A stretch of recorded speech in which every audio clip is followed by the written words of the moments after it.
24 रोजी संदेश पारकर यांचं दोडामार्गमधील सासोली गावासाठी असणारं आंदोलन हे त्यांचं वैयक्तिक आंदोलन असून ह्या आंदोलनाला शिवसेनेचा कुठल्याही प्रकारचा पाठिंबा नाही आहे। चुकीच्या पद्धतीनं ह्या ठिकाणी जिल्हा प्रमुख म्हणून मी काम करत असताना सावंतवाडी विधानसभा मतदारसंघामध्ये त्यांना कुठचाही संघटनात्मक अधिकार नाही आहे आणि असं असताना कुठल्याही संघटनेच्या वरिष्ठ नेत्यांना विश्वासात न घेता त्यांनी आपली ह्या ठिकाणी भूमिका जाहीर केलेली आहे। त्यामुळे उद्याचं असणार त्यांचं आंदोलन हे स्वतःचं वैयक्तिक आंदोलन आहे, त्याला कुठल्याही प्रकारचा शिवसेनेचा पाठिंबा नाही।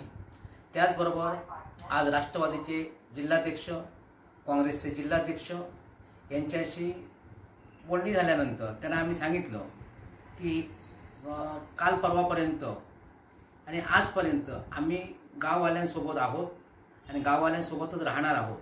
त्यांचे जे काय विषय आहेत ते कंपनीमार्फत सोडण्यासाठी पहिल्यांदा सुद्धा मी प्रयत्न करत होतो। तदनंतर ह्याच्यामध्ये राजन तेली यांनी भाग घेतला, आता स्वतः पालकमंत्री ह्याच्यामध्ये लक्ष घालून आहेत आणि मला विश्वास आहे की सध्या विद्यमान पालकमंत्री असल्यामुळे त्यांचा जो धडेवाटपाचा विषय आहे तो लवकरच त्या ठिकाणी विषय क्लिअर होईल। त्यामुळे विनाकारण संघटनेला वेठीशी धरणं आणि महाविकास आघाडीच्या राष्ट्रवादी असेल, या ठिकाणी काँग्रेस असेल यांच्या नेत्यांना त्या ठिकाणी वेठीस धरणं हे पूर्णतः चुकीचं आहे। त्यांनी स्पष्टपणे सांगितलेलं आहे की उद्याच्या आंदोलनाला आम्ही हजर राहणार नाही।